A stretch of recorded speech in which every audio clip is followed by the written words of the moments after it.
নমস্কার বন্ধুরা, আবার এসে গেছি সমাধান জ্যোতিষ চ্যানেলের পক্ষ থেকে নতুন একটি বিষয় নিয়ে। আজকের বিষয় হলো কিছু ছোটোখাটো সমস্যা ছাড়া এই মাস আপনাদের ভালো কাটবে। জেনে নিন কুম্ভ রাশির এই সেপ্টেম্বর মাস কেমন যাবে।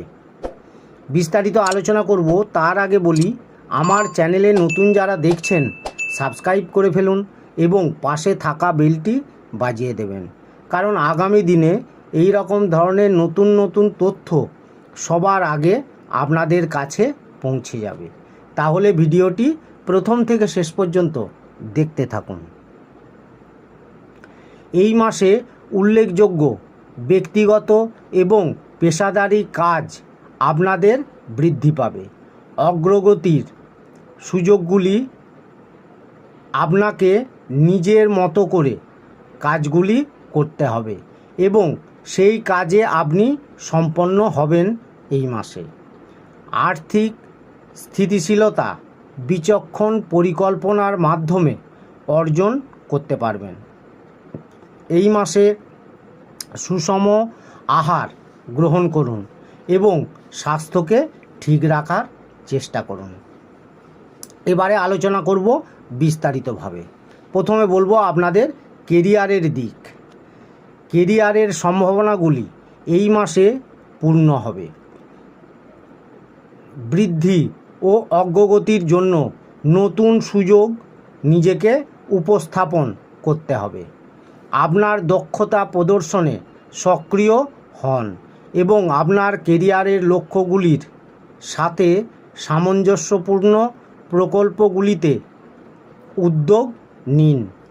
এই মাসে আপনার পেশাদার যাত্রায় গুরুত্বপূর্ণ ভূমিকা পালন করতে হবে, তাই সহকর্মী এবং পরামর্শদাতাদের সঙ্গে জড়িত থাকুন এবং কিছু চ্যালেঞ্জ এই মাসে নিতে হতে পারে।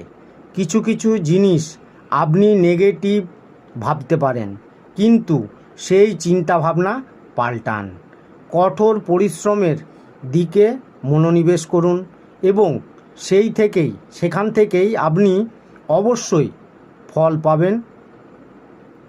মোটের ওপর এই মাস আপনাদের মাঝামাঝি কাটবে। এবারে বলবো আপনাদের আর্থিক দিক। আর্থিক দিক দিয়ে এই মাসে নাগালের মধ্যে থাকবে, তবে এর জন্য সতর্ক ও পরিকল্পনা এবং সচেতন ব্যয় করতে হবে।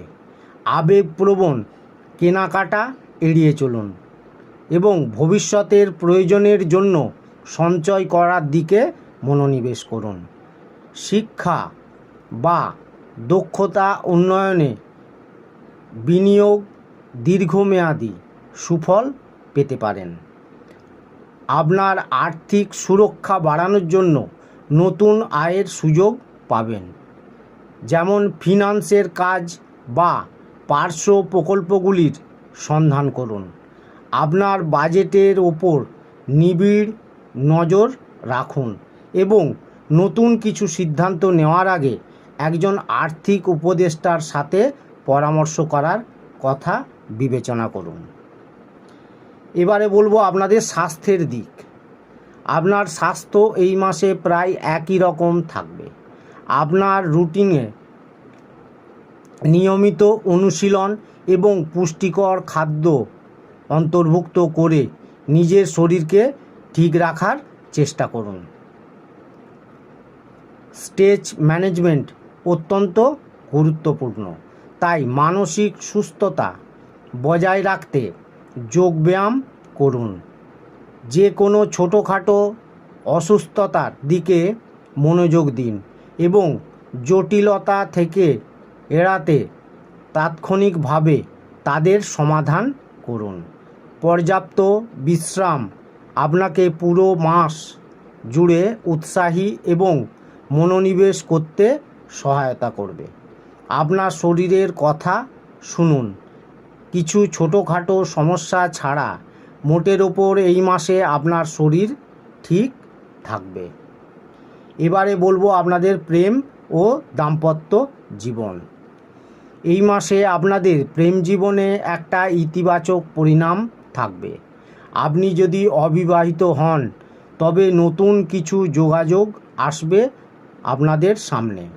সেগুলি আপনাকে বুদ্ধি দিয়ে জয় করতে হবে।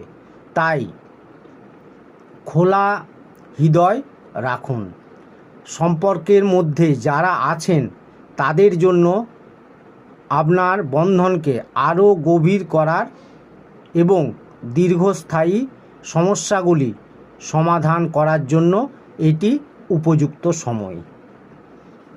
খোলামেলা যোগাযোগ আপনাদের জন্য এই মাসে সঠিক সিদ্ধান্ত নিয়ে আসবে। যারা বিবাহিত তাদের জন্য এই মাসটি খুব ভালো কাটবে। এই মাসে আপনারা কোথাও বাইরে যাত্রা করতে পারেন। সংসারে ছোটোখাটো সমস্যা ছাড়া আপনাদের দাম্পত্য জীবন ভালো থাকবে। এবারে বলবো আপনাদের পারিবারিক দিক। পারিবারিক দিক দিয়ে এই মাসে আপনাদের মিশ্র ফলাফল পাবেন। সংসারে কিছু ছোটোখাটো অশান্তি হতে পারে, সেগুলি থেকে সাবধান হয়ে যান। সম্পত্তি সংক্রান্ত কিছু বিবাদ হতে পারে, আলোচনার মাধ্যমে সেগুলি সমাধান করুন। এই মাসে আপনার মায়ের শরীর খারাপ হতে পারে, মায়ের দিকে যত্ন নিন। ভাই বোনেরা এই মাসে আপনার সাথ দেবে, তাদের সঙ্গে ভালো ব্যবহার করুন। তাহলে বন্ধুরা, এই রকম ধরনের নতুন নতুন তথ্য জানতে আমার চ্যানেলটি সাবস্ক্রাইব করুন এবং শেষে একটি লাইক করে দেবেন। সকলেই খুব ভালো থাকবেন। ধন্যবাদ।